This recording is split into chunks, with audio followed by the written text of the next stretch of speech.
नमस्कार, मैं हूं सानिया और आप देख रहे हैं डे न्यूज। खबरों की शुरुआत करने से पहले आइए एक नजर डालते हैं उन खबरों पर जो बनी है आज की सुर्खियां।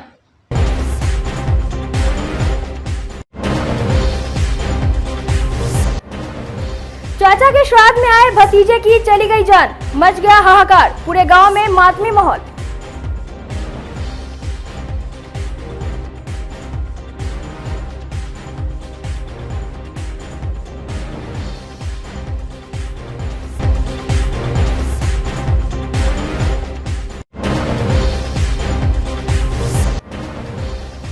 पिकअप और बाइक की हुई आमने सामने भिड़ंत में बाइक सवार की हो गई मौत। पिकअप चालक की हालत गंभीर, हाईवे पर घंटों रहा आवागमन बाधित।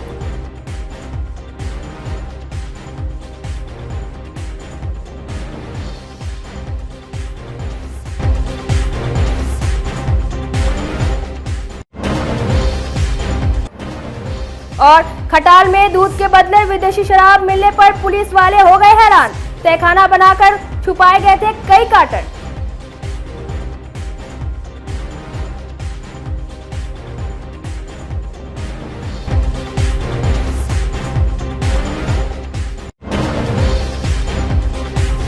तो ये थी आज की सुर्खियां और अब खबरें विस्तार से।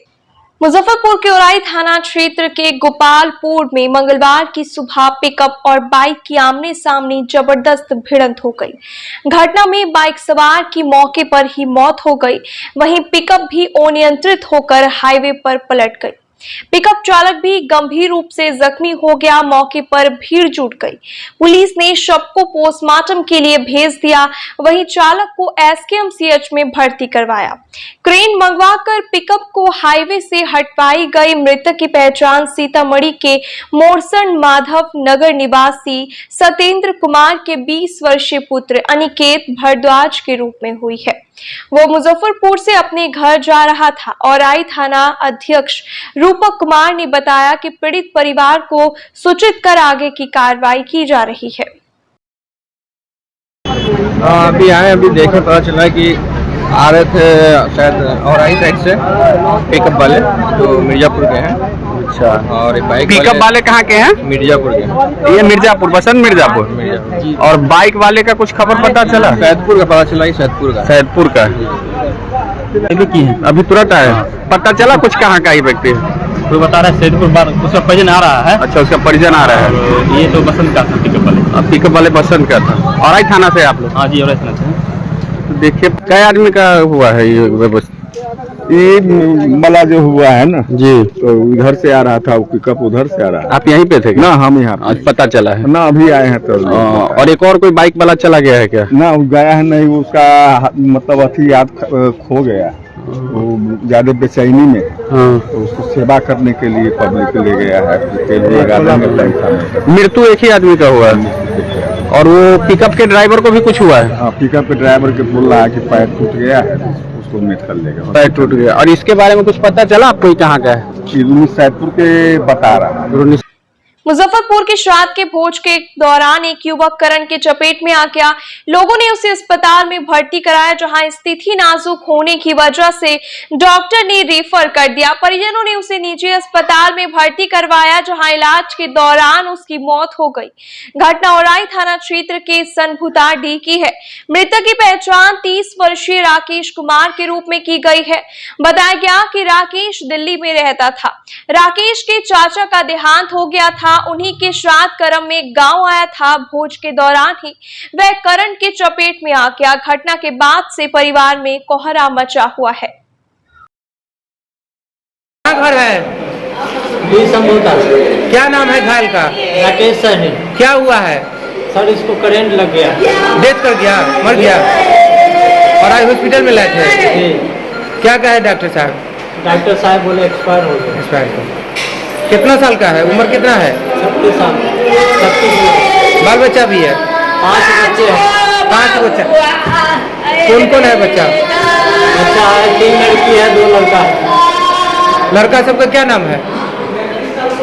एक का है कार्तिक कुमार, कितने का है धीरज। लड़की क्या वो है? लड़की 3 को। क्या नाम है? आरती है और अंशु, आशु है, अनिशु। सब कितना साल का होगा लगभग? ये सब ये एगो 8 साल का है, एगो 7 साल का है, एगो 6 साल का है। इसी तरह से सब बच्चा है। घर में लंगा तार था, उसको पता नहीं लगा था, भोज भात हो रहा था। वो घर में अचानक से गया, कोई सामान लेने के लिए गया, इतने में उसके सर में करंट वाला तार सट गया। कोई देखा नहीं, और जब गिरा हुआ था तो वो लोगों ने देखा उसको, उसके बाद चिकित्सालय के लिए लाया गया। घटना कब की है? ये घटना 8 सवा 8 बजे के करीब में, आज कल शाम को, सोमवार शाम को। क्या नाम था? राकेश सहनी, कई वर्ष के थे? 30 या 32। पिता के क्या नाम था? स्वर्गीय राजेंद्र सहनी। कहाँ के रहने वाले थे? और आई का पंचायत रामपुर, ग्राम संभूता। कैसे लगा था करंट का तार लगा, वो देखा नहीं, अचानक झोपड़ी का घर है फूस का, उसमें तार नंगा तार था, उसमें सर में बाल नहीं था, कटा हुआ था, सर में सट गया। आपका नाम क्या? मेरा नाम नंद किशोर क्या सहनी। चीज का भोज भात चल रहा था? श्राद्ध था, ये कौन मरी गया? बुढ़ी का एक चाचा मरा हुआ था। सोमवार की रात गैस चूल्हा में रिसाव से मुजफ्फरपुर के गोलाबांद रोड के एक घर में आग लग गई। घर के पुरुष सदस्य किसी तरह कूद कर भागे, लेकिन 2 महिला, एक 16 और 3 साल की लड़की आग की चपेट में आ गई। बचने के लिए वे सभी नीचे से पहली मंजिल पर जाकर शोर मचाने लगी। सूचना मिलते दमकल की 3 यूनिट मौके पर पहुंच गई। स्थानीय लोगों की मदद से आग पर काबू पाया गया और पहली मंजिल पर फंसी महिला एवं बच्चों को सुरक्षित निकाल लिया गया। बताया गया कि गोलाबांद रोड में किराना दुकानदार उमा शंकर प्रसाद का घर है।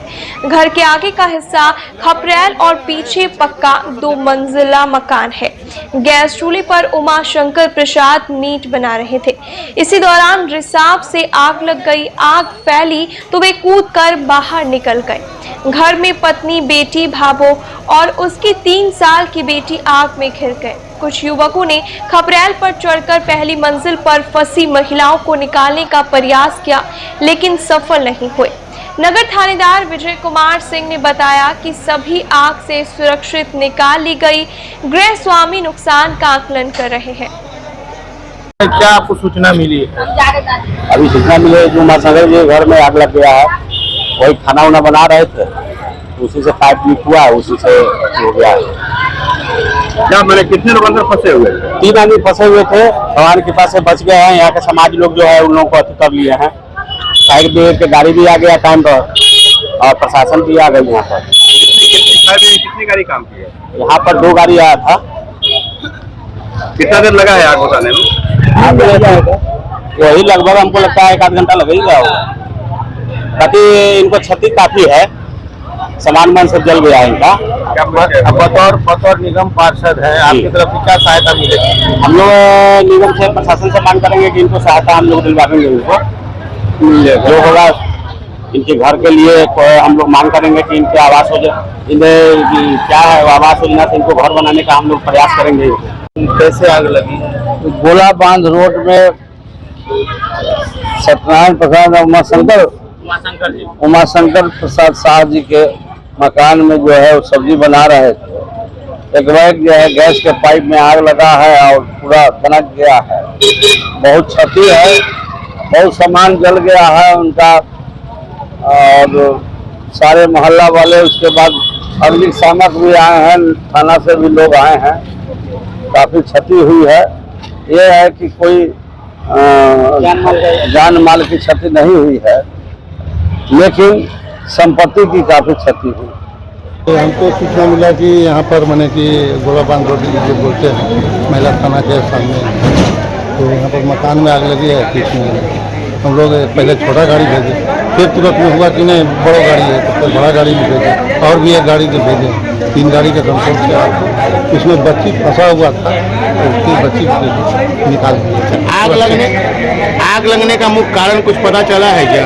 इसमें शॉर्ट सर्किट से बताया, शॉर्ट सर्किट से खपरेल है, फूस है, उसी में। गैस में भी सर आग लगा? गैस में भी आग लगा? गैस में नहीं आग लगा था, गैस में। सोमवार की देर शाम मुजफ्फरपुर के कांटी थाना क्षेत्र के नरसंडा स्थित कंस्ट्रक्शन प्लांट में एक लड़की पानी पीने गई। उसी दौरान प्लांट के कर्मी से कुछ कहासुनी हो गई। उसने लाठी से लड़की की पिटाई कर दी। लड़की के चीखने चिल्लाने पर लोगों की भीड़ जुट गई। मौके का फायदा उठाकर आरोपी फरार हो गया। मौके पर पहुंची पुलिस ने लड़की को अस्पताल भेजकर मामले की छानबीन में जुट गई। लड़की की मां ने बताया कि उसकी बेटी कर्मचारी को गाली दे दी थी। इससे गुस्साकर उसने पिटाई शुरू कर दी। पूरे मामले पर डीएसपी पश्चिमी अभिषेक आनंद ने बताया कि मामले की छानबीन की जा रही है। पीड़िता को आवेदन देने के लिए बोला गया है। आवेदन के आधार पर आगे की कार्रवाई की जाएगी। क्या हुआ है? उधर पानी पीने गए थे, कुछ बोला है, मतलब ले जाते हम कालीपुर इसलिए खूबे मारने लगे, मोटका डंडा लाते मुँह के। कौन था? इसी में के काम करने वाला। पानी पीने गए थे? हाँ। पानी भी नहीं पिए, अभी पीने गए थे किए थे। ये डंडा से मारा, इतना मोटे डंडा।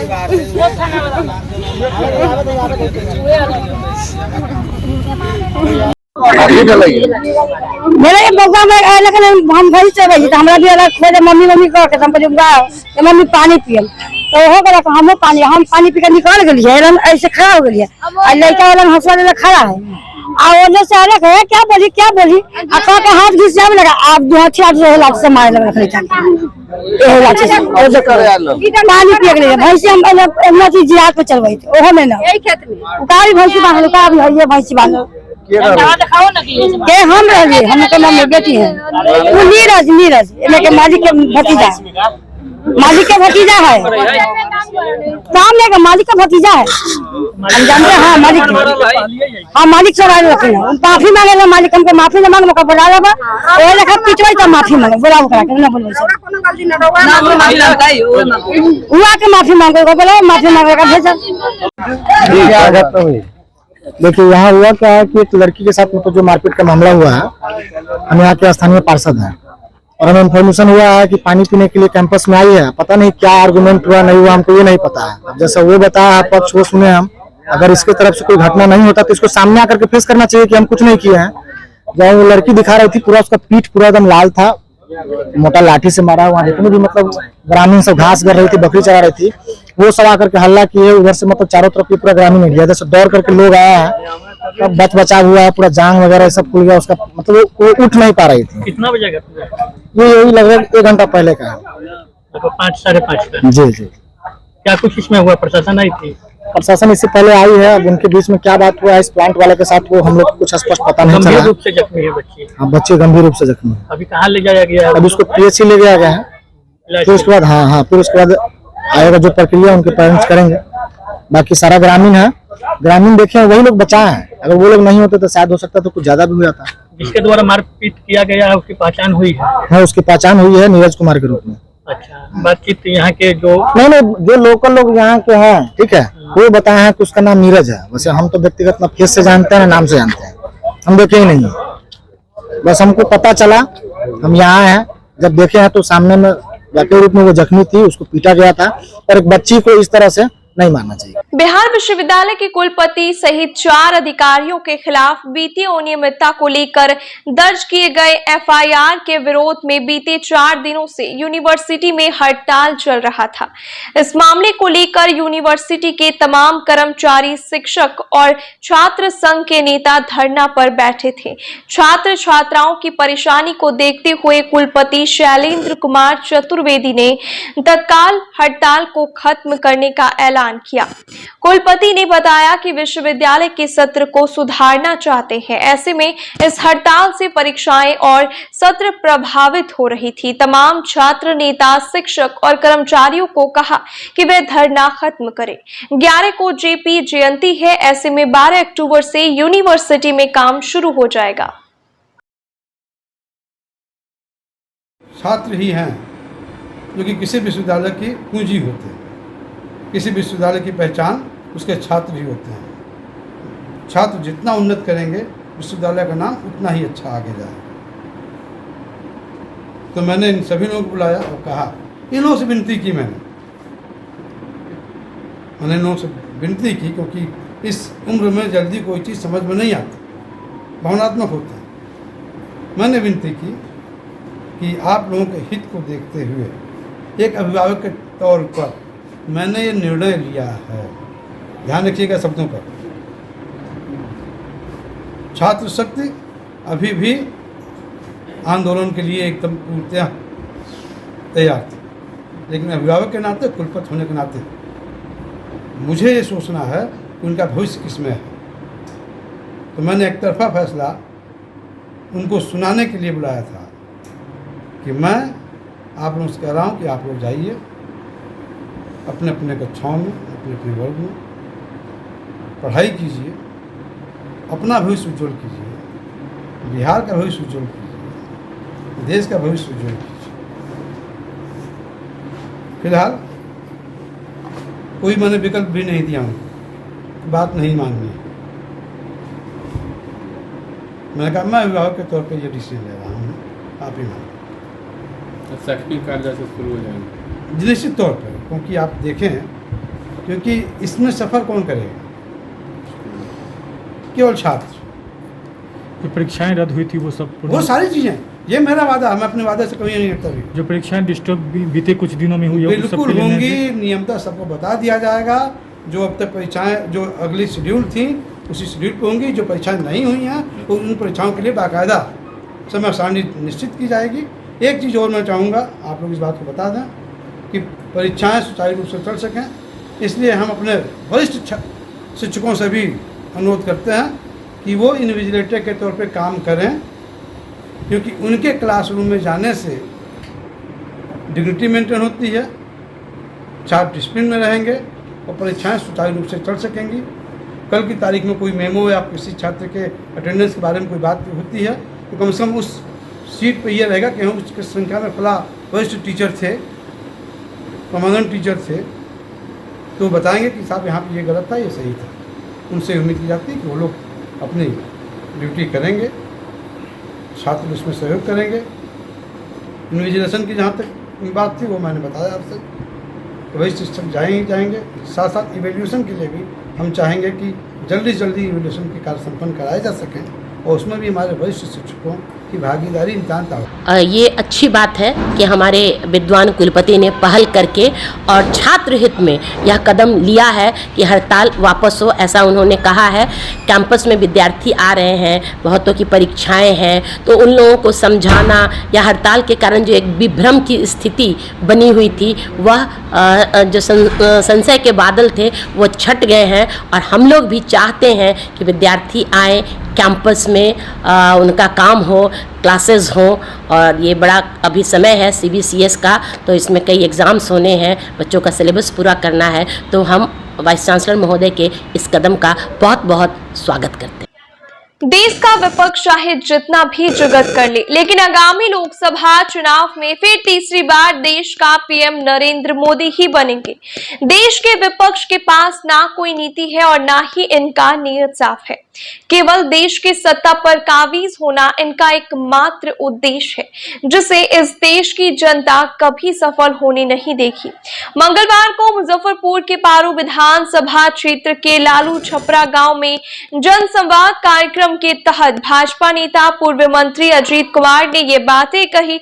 उन्होंने कहा कि इस देश का विपक्ष पूरी तरह मुद्दा विहीन है, इनका नियत भी साफ नहीं है और ना ही उनके पास कोई नीति है। उन्होंने कहा कि विपक्षी नेतागण समाज में तनाव और भ्रम पैदा कर वोट लेना चाहते हैं, जिससे इस देश की जनता भाली भांति समझती है।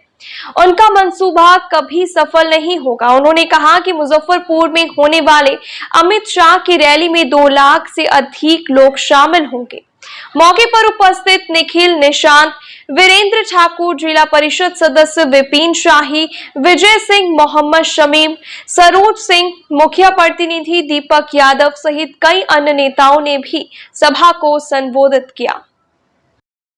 देश के महिलाओं के लिए और इस देश के आम आवाम के लिए एक पर एक कल्याणकारी योजना चलाया है। उस कल्याणकारी योजना का लाभ जिनके लिए चलाया जा रहा है उनको मिल रहा है कि नहीं मिल रहा है, हम इस जनसंवाद कार्यक्रम में इसका कार्यकर्ताओं के माध्यम से जानकारी लेते हैं। और फिर कार्यकर्ताओं को ये अपील करते हैं, उनको निर्देशित करते हैं कि भारत का प्रधानमंत्री आदरणीय नरेंद्र मोदी जो गांव और गरीब का चिंता करते हैं, वो 24 घंटे ये सोचते रहते हैं कि हमारा गांव कैसे मजबूत हो, हमारे गांव में रहने वाले समाज के अंतिम व्यक्ति का दशा दिशा कैसे दुरुस्त हो, इसकी चिंता करते रहते हैं। और जन संवाद कार्यक्रम के माध्यम से प्रधानमंत्री के इस संदेश को हम आम लोगों में ले जाते हैं और लोगों को बताते हैं।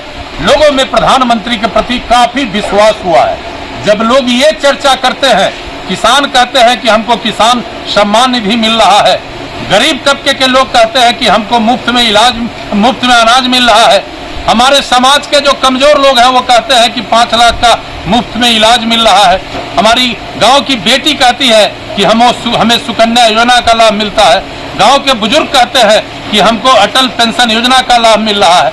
और जो नौजवान उद्यमी है आज कहने लगे हैं कि हमको प्रधानमंत्री विश्वकर्मा योजना का लाभ लेना है। और उतना ही नहीं, अब तो महिला आगे बढ़ के कहती है कि आजादी से लेकर और कल तक सभी पार्टी महिलाओं को इज्जत और प्रतिष्ठा देने की बात कर रहा था सब पार्टी, लेकिन पहला व्यक्ति आदरणीय नरेंद्र मोदी है जिन्होंने हमें 33% आरक्षण देकर हमारा प्रतिष्ठा समाज में स्थापित किया है। ये आवाज चल रहा है और इस देश का जो विपक्ष है वो काफी मंसूबा पाले हुए है कि हम मोदी को हटाएंगे, लेकिन मोदी जी के बढ़ते कदम को विपक्ष चाहे जितना जुगत कर ले, इसको रोक नहीं सकता है कोई। और फिर अगली बार इस देश के प्रधानमंत्री अपार बहुमत से, जनता के आशीर्वाद से आदरणीय नरेंद्र मोदी बनेंगे।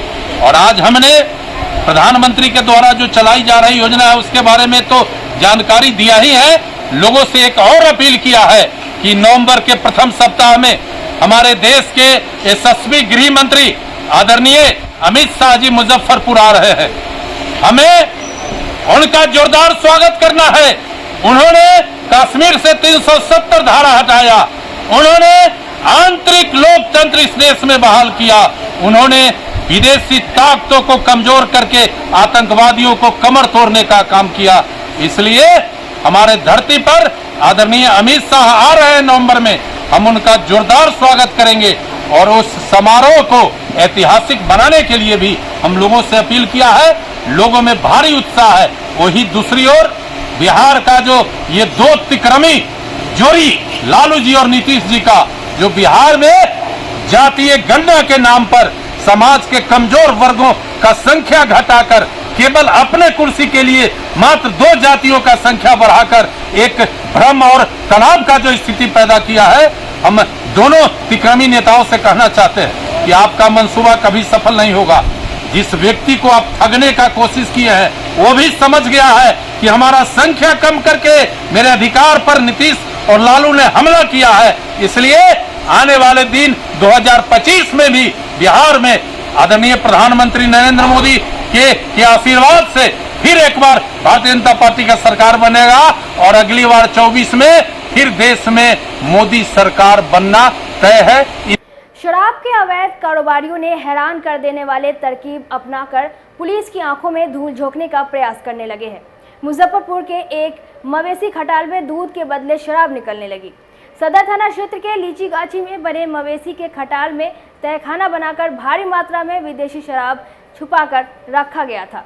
उत्पाद निरीक्षक कुमार अभिनव ने बताया कि तलाशी के क्रम में एक गहरा तहखाना मिला। तहखाने के अंदर भारी मात्रा में विदेशी शराब छिपाया गया था, जिसे जब्त कर लिया गया है। मौके से किसी की भी गिरफ्तारी नहीं हुई है। बथान के मालिक का पता चल गया है। इस धंधे में और भी जो लोग संलिप्त हैं उन पर एफआईआर दर्ज कर आगे की कार्रवाई की जाएगी।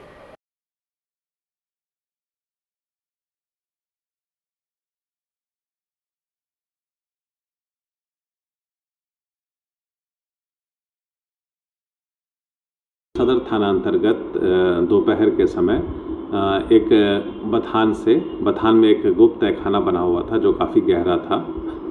वहाँ आसपास काफ़ी घना पेड़ पौधा था। वहाँ पर तलाशी के क्रम में एक तहखाना पाया गया और तहखाना के भीतर भारी मात्रा में विदेशी शराब छिपाया गया था। ये कार्रवाई की गई है।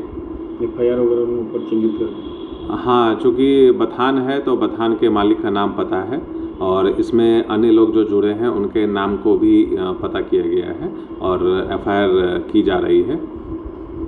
मुजफ्फरपुर चैम्बर ऑफ कॉमर्स के अध्यक्ष श्याम सुंदर भीमसेरिया ने कहा है कि स्मार्ट सिटी योजना के तहत चल रहे निर्माण कार्य बेतरतीब और सुस्त चाल से चलने के कारण व्यावसायिक वर्ग काफ़ी त्रस्त है। त्योहारों के सीजन में भी बाजार मंदा है, व्यवसाय आधा से भी कम हो गया है। स्मार्ट सिटी परियोजना के क्रियान्वयन से व्यवसायियों को काफ़ी घाटे का सामना करना पड़ रहा है। मंगलवार को प्रेस कॉन्फ्रेंस कर उन्होंने कहा कि निर्माण कार्य तो ठीक है, लेकिन अनियोजित तरीके से काम हो रहा है। अब विकास कार्य के नाम से लोगों को डर लगने लगा है। मुजफ्फरपुर की जो व्यापारिक हृदय स्थली है सूतापट्टी, जिसको हम लोग अग्रसेन मार्ग के नाम से भी जानते हैं, वहाँ की स्थिति जो है वो बहुत ही बदतर स्थिति में सड़क है। वहाँ जो सड़क निर्माण का कार्य चल रहा है तो वो काम जो चल रहा है उसकी गति धीमी रहने के कारण और बीच बीच में बरसात हो जाने के कारण वो काम में बाधा आई और जिसके वजह से काम जो समय पर होना चाहिए था वो काम नहीं हुआ। साथ में कहीं न कहीं जो ठेकेदार हैं उसमें उन लोगों की भी इच्छा शक्ति की कमी देखी गई। जो आश्वासन हम लोगों को मिलता रहा कि भाई हम लोग इसको 2 दिन में कर देंगे पूरा, 5 दिन में कर देंगे पूरा, 4 दिन में कर देंगे पूरा, लेकिन उसके अनुरूप जो काम होना चाहिए था उसकी गति उतनी नहीं रही। हम लोग लगातार जिला प्रशासन से, नगर आयुक्त महोदय से संपर्क में हैं और रहे हैं।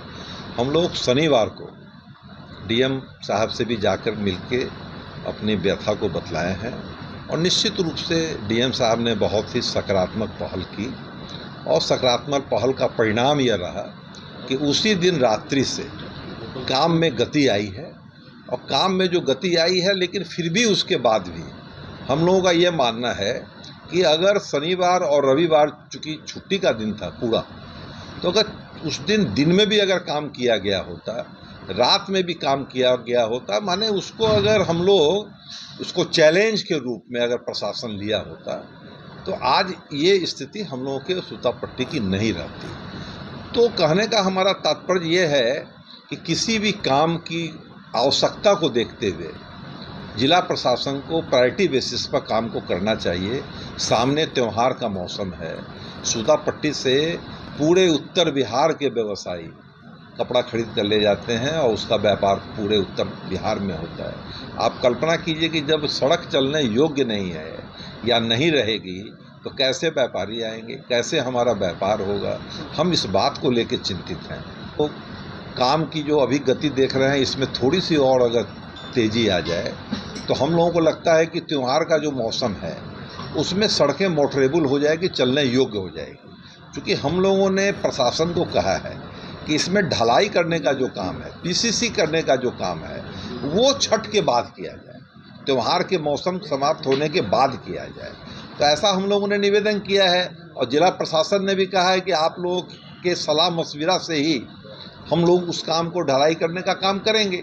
अब मोटरेबल करने का सिर्फ प्रश्न है, तो अगर मोटरेबल जो है अगर तय समय सीमा में अगर हो जाए तो हम लोगों को कोई दिक्कत नहीं है। लेकिन इसके बाद भी अगर मोटरेबल होने में भी मान लीजिए अभी काम चल रहा है, आज रात में काम ना हो, 4 दिन काम ना हो, तो वैसी अगर स्थिति आएगी और आवश्यकता पड़ेगी तो हम लोग सूतापट्टी बंद करेंगे, बाजार को बंद करेंगे, आगे की कार्रवाई करेंगे। लेकिन ये परिस्थिति तब उत्पन्न होती है जब हम लोगों को ये लगेगा कि बिना किसी कठिन निर्णय के लिए ये काम पूरा नहीं हो सकता है। और नहीं तो सामान्य रूप से हम व्यवसायी लोग हैं, व्यवसाय करने वाले लोग हैं, हम लोगों को जन आंदोलन से या इस तरीके की एक्टिविटी से कोई बहुत मतलब रहता नहीं है। सीतामढ़ी के बथनाहा थाना क्षेत्र के एक गांव में 2 महीने पहले पड़ोस के ही 5 लोगों ने एक नाबालिग लड़की को अगवा कर दुष्कर्म किया। पीड़िता ने जब इसका विरोध किया तब उसे बेरहमी से मारा पीटा गया। जानकारी मिलने पर बचाव में पहुंची मां को भी आरोपियों ने बख्शा नहीं, उसे भी मारपीट कर बुरी तरह घायल कर दिया।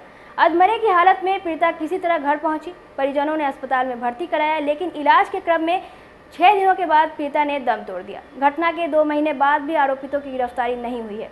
अब वे लोग पीड़ित परिवार को केस उठाने की धमकी देने लगे हैं। डरे समय परिवार वाले मंगलवार को आईजी को ज्ञापन देकर जान माल की सुरक्षा और आरोपितों की गिरफ्तारी कराने की मांग की। अकेली थी घर पे, मेरा गार्जियन नहीं थी। मेरा लड़के 17 साल के थे। वो 4 लड़का मिलकर मेरा लड़की के बाथरूम करने निकली बाहरी तरफ, तो पकड़ के ले गई। 4 लड़का गीता देवी ने पता दिया, देखिए वो लड़की निकला है। गीता देवी ने पकड़ाया मेरे लड़की के। वही 4 लड़का मिलकर मेरे लड़की के मुंह जांच कर गाछी तरफ ले गया और रेप भी किया, मार भी दिया। रे मारने के बाद मैं पैसा उनको से मांगा, थोड़ा थोड़ा प्राण था, बेहोश था, तो मैं उसको गार्जियन मेरा भी मारा। तीनों के मम्मी मिलकर मेरा भी मारा और मिलकर मैं कमज़ोर पड़ गया। मेरा तरफ मेरा गार्जियन नहीं थे, वो एकदम देहात गांव है, सब आदमी थे, बाहर चल गया था, कोई भी नहीं। लेडीज़ आदमी क्या बोले। वो मेरा लड़की के इलाज नहीं किया, पैसा भी नहीं, मेरा भी इलाज लड़की के नहीं हुआ। मेरा पानी चढ़ने लगा, मैं कैंसर पेशेंट है।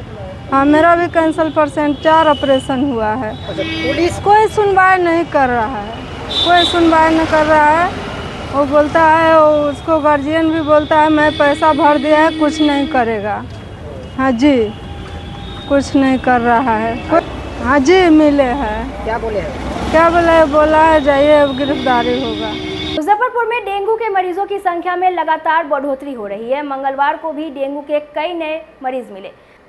जिले में अब डेंगू के मरीजों की संख्या बढ़कर 220 हो गई है। आपको बता दें कि शहरी क्षेत्र के साथ ग्रामीण क्षेत्रों से भी डेंगू के मरीज मिल रहे हैं। कुछ मरीज दूसरे प्रदेश से भी आए हुए हैं।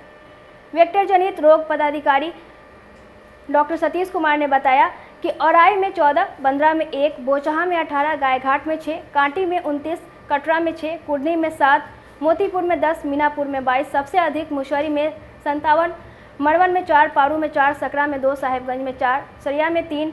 वहीं शहरी क्षेत्र में अब तक 32 मामले आए हैं। कुल मरीज 220 है, जिसमें 1 मरीज को चिकनगुनिया भी है।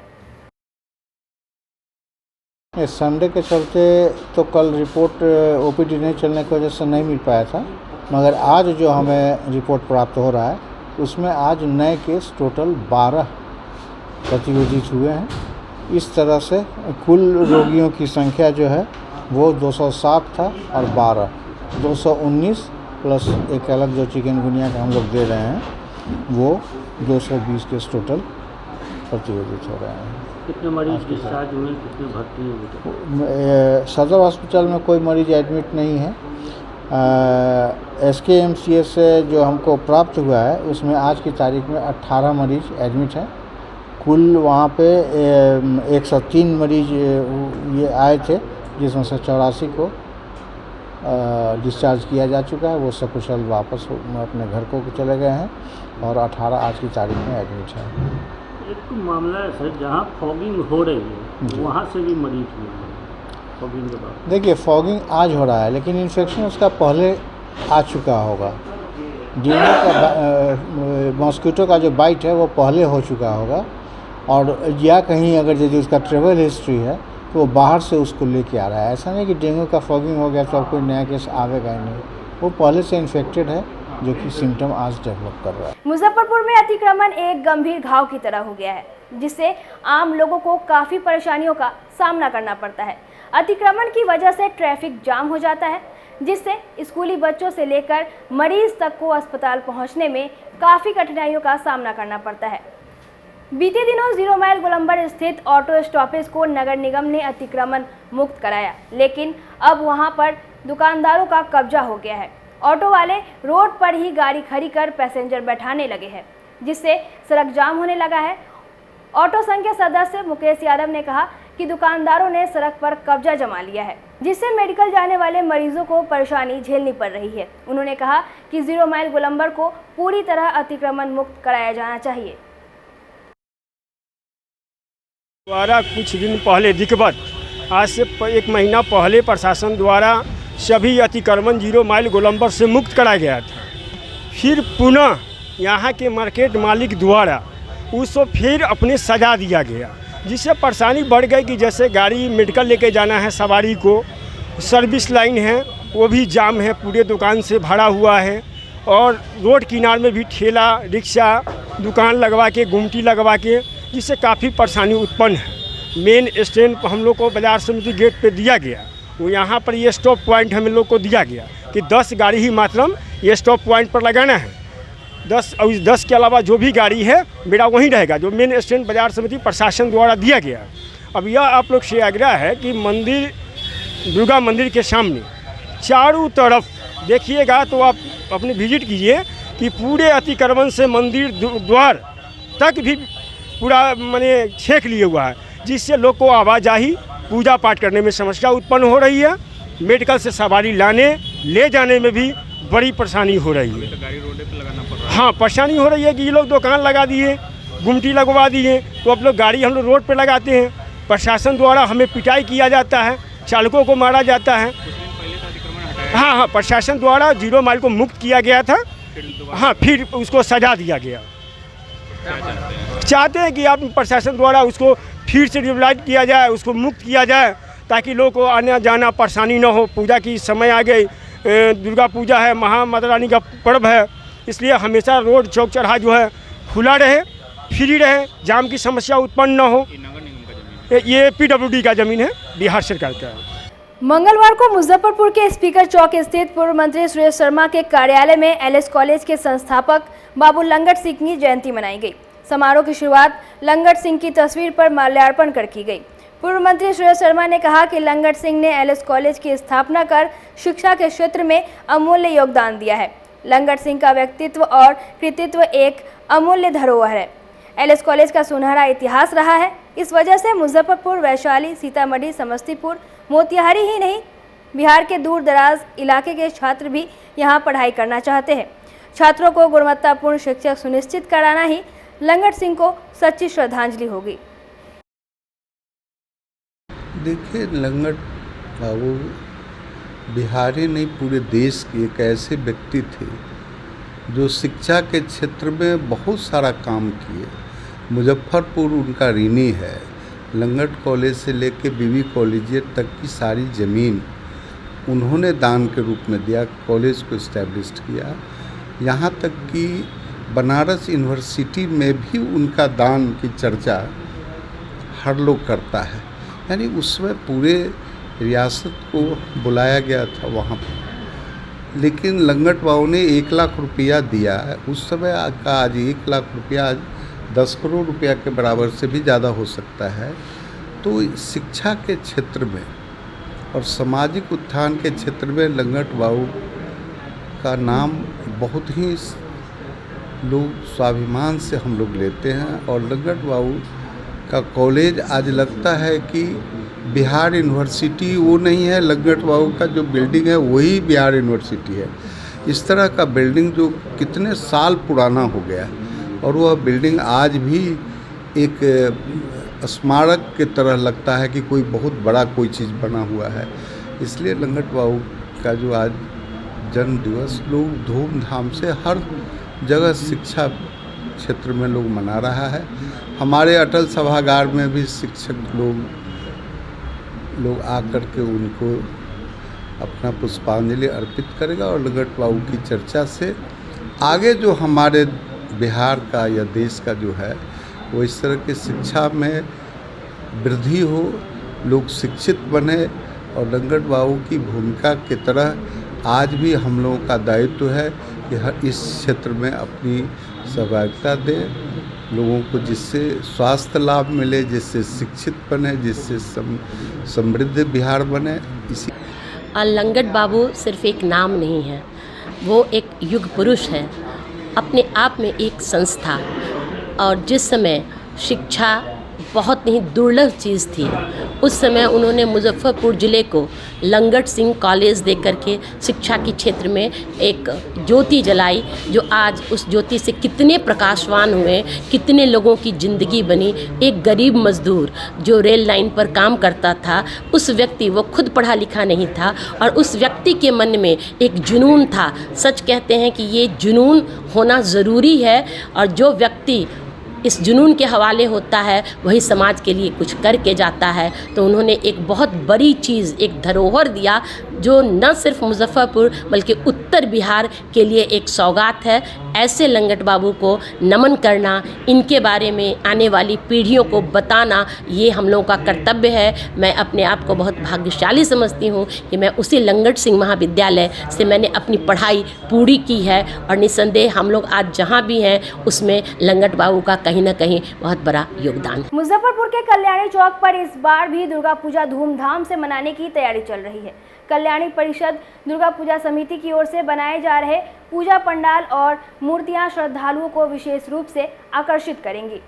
माता के दर्शन के लिए आने वाले श्रद्धालुओं के साथ आए बच्चों के लिए झूले का इंतजाम किया गया है। दर्शन के बाद बच्चे मस्ती करते नजर आएंगे। G20 के तर्ज पर मंडपम आकार का पंडाल बनाया जा रहा है। माता का सिंहासन कल्याण लोक की तर्ज पर तैयार किया जा रहा है। समिति के अध्यक्ष गौतम शाही ने बताया कि G20 पंडाल, कल्याण लोक, मूर्ति आदि बनाने के लिए दक्षिण भारत के अलावा कोलकाता से 18 कलाकारों को बुलाया गया है। मंडपम बनाने के लिए दक्षिण भारत से प्रकाश वर्मा अपनी पूरी टीम के साथ पहुंच चुके हैं। वहीं कल्याण लोक बनाने के लिए कोलकाता से अभिषेक चौधरी अपने पूरे टीम के साथ पहुंच चुके हैं। गौतम शाही ने बताया कि सुरक्षा के दृष्टिकोण से पूजा स्थल से लेकर पंडाल के अंदर और बाहर तक चारों तरफ 18 CCTV कैमरे लगाए जाएंगे। 260 सदस्य विधि व्यवस्था पर कड़ी नजर रखेंगे। देखिए, कल्याणी परिषद दुर्गा पूजा समिति में इस बार सबसे विशेष रहने वाला है माता हमारी मुंगेर की बड़ी दुर्गा माई। अगर पंडाल के तर्ज पर अगर आते हैं तो हम लोग इस बार भारत मंडपम बनाने जा रहे हैं, जो कि हमारे राकेश बाबू की तरफ से सारा योगदान है। इनका साउथ का कारीगर इनका इस बार विशेष आया है, जो कि सारा एक एक गणित को बनाया जा रहा है, कैसे भारत मंडपम बनेगा, एक एक बिंदु को नज़र रखा जा रहा है। और माता हमारी इस बार माँ महारानी दुर्गा महारानी हमारी कल्याण लोक में रहेगी, जो कि हाँ वो हम लोग का 53वां बरस है, 53 ईयर्स हो चुका है। कब मन में आया कि G20 का ये स्वरूप लेना? देखिए, हम बहुत उत्साहित थे कि हमारे देश में जो है हमारे माननीय प्रधानमंत्री 28 देश के मंत्री सभी को यहाँ बुलाएं, चाहे राष्ट्रपति हो और प्रधानमंत्री हो, विदेश मंत्री सबको बुलाएं। ये बहुत खुशी की बात है कि आज अपना हिंदुस्तान बहुत आगे बढ़ गया है। तो इसीलिए हमको मन में आया कि नहीं, इस बार अपना मुजफ्फरपुर भी बहुत आगे बढ़े। इसी खुशी में हम जो चाह रहे थे कि भारत मंडपम तैयार हो। भक्तों को मनमोहने वाला चीज़ सब क्या? भक्तों को मनमोहन के लिए जो है बच्चों के लिए झूला लगने का प्रबंध हो रहा है। माता के लिए कल्याण लोक बन रहा है, जो भक्तों के लिए सबसे बड़ा आकर्षण का केंद्र होगा। प्रतिमा में क्या कुछ खूबी है? प्रतिमा में सबसे विशेष खूबी है कि मुंगेर की बड़ी दुर्गा माई बनने जा रही है। कल्याणी परिषद दुर्गा पूजा समिति इस बार सभी भक्तों को जो है मुजफ्फरपुर में बड़ी दुर्गा माई का दर्शन कराएगी। कल्याणी चौक जो मोदी जी बनाए हैं भारत मंडपम, उसी को हम लोग दर्शा रहे हैं। जो सब लोग को मालूम नहीं है तो हमारे मुजफ्फरपुर वासियों भी जाने कि भारत मंडपम क्या बना है और कैसे बना है, और उसी को हम लोग कल्याणी चौक पे लाए हैं। और इस बार बहुत बेहद रूप से साउथ का कारीगर के द्वारा भारत मंडपम का स्वरूप बनाया जा रहा है। व्यवस्था रहेगा यहाँ पे प्रशासन के द्वारा? इसमें प्रशासन हमारा सारा लड़का ऑकी टॉकी से लैस रहेगा, एकदम सारा तंदुरुस्त रहेगा, कहीं कोई दिक्कत नहीं होगा। और हमारा हर लड़का मेहनत करने में कहीं से पीछे नहीं हटता है। और इस बार बहुत अच्छा से पूजा का व्यवस्था हम लोग कर रहे हैं। जहाँ तक हो वहाँ तक अच्छाई से अच्छाई करना है। 27 अक्टूबर को रिलीज होने जा रही नून रोटी मैथिली वेब सीरीज के लेखक निर्देशक विकास झा का मंगलवार को मुजफ्फरपुर आगमन हुआ। मीडिया से बातचीत में उन्होंने बताया कि बिहार के समाज में सरकारी नौकरी के प्रति एक अलग आकर्षण है और स्वरोजगार और व्यवसाय की बात करने पर अभिभावक अपने बच्चों से विमुख हो जाते हैं। इस वेब सीरीज में इस विषय पर गंभीर बहस होते हुए देखा जा सकता है। नून रोटी की निर्मात्री और अभिनेत्री रोशनी झा ने बताया कि नून रोटी 27 अक्टूबर को मधुर मैथिली के YouTube चैनल पर देखी जा सकती है। इसके 8 एपिसोड हैं। दरभंगा, मधुबनी, सहरसा, सीतामढ़ी, भागलपुर और पूर्वी चंपारण में इसकी शूटिंग की गई है। सभी कलाकार बिहार से ही है। मुख्य कलाकारों में दिवाकर झा, आदर्श भारद्वाज, ऋषभ कश्यप और मणि कौशिक, निखिल मिश्र, प्रज्ञा झा, सत्येंद्र झा, सोहेल सुल्तान, प्रशांत राणा, सागर सिंह और सुमित श्री है। इस वेब सीरीज़ में हम लोगों ने बिहार के यूथ्स की जो सबसे बड़ी समस्या है आज के समय में वो रोजगार का है। पढ़े लिखे युवक भी जो नहीं पढ़े लिखे हैं ज़्यादा, उनके सामने तो खैर है ही, जो पढ़े लिखे अच्छा हायर एजुकेशन लेके आ रहे हैं उनके सामने भी एम्प्लॉयमेंट का बड़ा प्रॉब्लम है। और इसके लिए हम लोग कहीं ना कहीं आश्रित हैं बड़े शहरों पे, मेट्रो सिटीज़ पे। तो ये चीज़ एक साइकोलॉजिकली उनको प्रॉब्लम है। बड़े शहरों में जॉब कर रहे हैं, वहाँ रिस्पेक्ट नहीं मिल रहा है या जॉब सेटिस्फैक्शन नहीं है, तो ऐसे में जॉब छोड़ के और अपना स्टार्टअप कुछ डेवलप करना है, कुछ अपना बिजनेस करना है अपने होम टाउन में आके, तो ये कैसे संभव होगा और इसके लिए कैसी कैसी चुनौतियाँ आएंगी सामने। सबसे पहले परिवार है, फिर समाज है, मित्रों का हंसना है, और स्थानीय स्तर पे प्रशासन से क्या समस्या है, सरकार का क्या उसमें सहयोग है, इन सब समस्याओं से कैसे जूझते हैं और कैसे अंततः वो लोग सफल होते हैं, इसको किस अंजाम तक पहुंचाते हैं, इसकी कहानी कही गई है इसमें। और ओवरऑल बिहार में और क्या क्या रोजगार की संभावनाएं हैं, पर्यटन में क्या संभावनाएं हैं, उसको कमर्शियल व्यवसायिक कैसे बना सकते हैं हम लोग, इन सब चीज़ों पे भी चर्चा की गई है इसमें कहानी के माध्यम से। तो ओवरऑल इस वेब सीरीज़ को आज के दौर में युवाओं को के लिए समर्पित है, युवाओं द्वारा निर्मित भी है, और इसमें बहुत सारे कलाकारों ने काम किया है। बिहार के करीब करीब 70 से अधिक कलाकारों ने काम किया और अलग अलग क्षेत्रों से। मैथिली भाषा में है मुख्यतः, लेकिन ऐसा नहीं है कि सिर्फ दरभंगा, मधुबनी या मिथिला क्षेत्र के ही हैं, पूरे बिहार से इसमें युवाओं ने काम किया है और अच्छे अच्छे अभिनेताओं ने, रंगमंच से जुड़े हुए अभिनेताओं ने, सबों ने काम किया। हमारे साथ जो हमारी टीम आप देख सकते हैं, ये सब रंगमंच से जुड़े हुए हैं मुख्यतः। दर्शक जो हैं वो इसे कहाँ देख सकते हैं और कब से देख सकते हैं? इस वेब सीरीज़ को दर्शक मधुर मैथिली के यूट्यूब चैनल पे देख सकते हैं 27 अक्टूबर से। 8 एपिसोड में ये बनी हुई सीरीज़ है। हर एपिसोड का ड्यूरेशन करीब 25 से 30 मिनट का है, आधे घंटे तक, जिसमें पहला एपिसोड मुफ्त में देख सकते हैं, फ्री स्ट्रीमिंग है वो, और बाकी 7 एपिसोड के लिए उन्हें 299 रुपये का हमारा पेड सब्सक्रिप्शन लेना पड़ेगा, तब जा कर के वो बाकी एपिसोड्स देख सकते हैं। 1 महीने तक उनका एक्सेस रहेगा, 1 महीने में वो जब चाहे जितनी बार चाहे इतनी बार देख सकते हैं ये। और फर्स्ट एपिसोड देखने के बाद वो डिसाइड करें कि आगे हमें देखना चाहिए, उन्हें अच्छा लगे। और मैं दर्शकों से अपील करूंगा कि भाई अच्छा लगना, ज़रूर अच्छा लगेगा आपको, और इसको आगे क्रमशः अंत तक देखें। और इस वेब सीरीज़ के बारे में एक और बहुत बड़ी खास बात मैं ये यहाँ आप लोगों से साझा करना चाहूँगा कि ये क्राउड फंडिंग से बनी हुई वेब सीरीज़ है। इसमें कोई निवेशक या इन्वेस्टर कोई एक आदमी नहीं है, लोगों के सहयोग से बना हुआ है, और मतलब जनधन सहयोग कह सकते हैं। तो क्राउड फंडिंग से जिस हिसाब से बना हुआ, और जिस यूजुअली क्राउड फंडिंग सफल नहीं हो पाता है खासकर अपने क्षेत्र में, लेकिन ये प्रोजेक्ट है, पहला मैथिली का ऐसा वेब सीरीज़ है ये जो क्राउड फंडिंग से सफल हुआ है। तो उस मामले में भी इसमें लोगों का एक जुड़ाव है, लोगों ने बहुत सहयोग किया है और आगे भी एक बार और सहयोग करके इसे कमर्शियली सक्सेसफुल बनाना है हमें। आपका परिचय? जी, मेरा नाम विकास झा हुआ, मैं दरभंगा ज़िले का हूँ, लहरियासराय से, और फिल्म विधा में, फिल्म निर्देशन में मैं कार्यरत हूँ।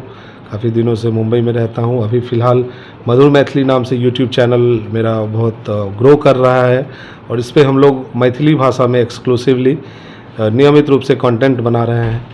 और इस पे हम लोग इसी कंटेंट बनाने के क्रम में ये वेब सीरीज़ का पहला हमारा प्रयास है।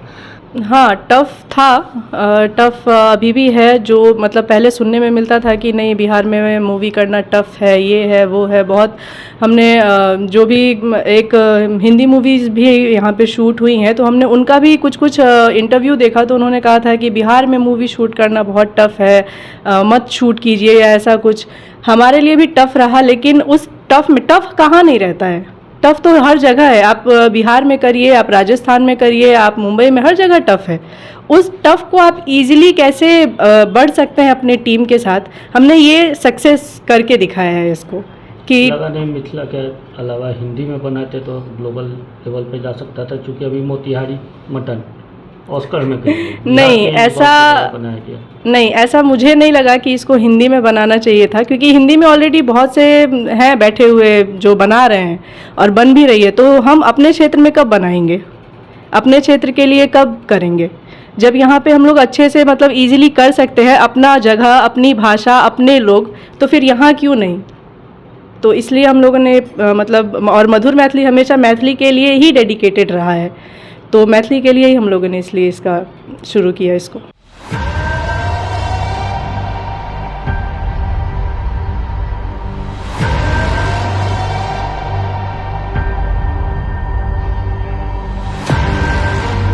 की राखल छी मिथिला में या उजार खंडर पूरा मिथिला बेरोजगारी की आग में जल रहा है।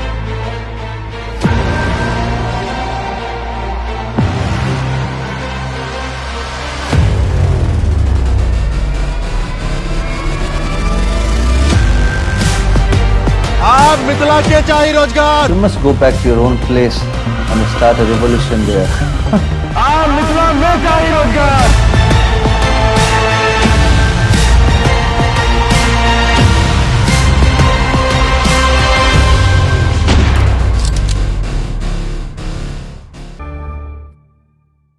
की भाई यह सबसे काम चले वाला हो।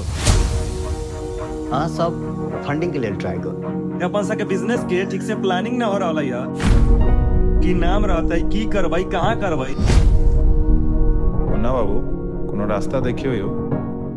ए भाई प्लीज अबे बहुत हो गए, अब अपना काम पर फोकस करो और ये डिसाइड करो कि क्या ना की होता है। So you want to say that Bihar is not a labor supplying state and it's a state for IAS and officers and Lord Buddha and all. पूरा जरा भी आइडिया छो ना बल कि हमरा सबसे कितना लोग के उम्मीद जुड़ला छै। अरे छोड़ ना यार, उम्मीद छै कि नहीं छै की फर्क पड़े छै। हम तो बुझै छी अपना सबसे ककरो उम्मीद नहीं छै, लेकिन हमरा सबके अपना से की उम्मीद करबाक चाहिए। जमीन हमर है, हम लॉ करब। अहूँ के भीतर जेबाक है कि my language is Maithili not Bhojpuri. यो यह न भेलै राजनीति, एगो समस्या के मुंह बंद करे लेल दोसर समस्या ठाड़ क दियौ। अब तो नीक जगह फसलहुँ। अहूँ तो बिजनेस करबाक अछि। What is this nonsense question? एतऽ बड़ डिस्करेज कयल जेतौ, लेकिन करबाक छै। All the best.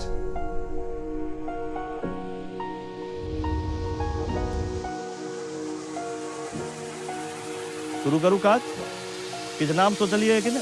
कनी पेशेंस राखू, पैघ आयोजन छै, अबिते हेतै आप सब। आज की खबरों में बस इतना ही। कल फिर मिलेंगे कुछ नई खबरों के साथ। तब तक के लिए डे न्यूज परिवार को दीजिए इजाजत। नमस्कार।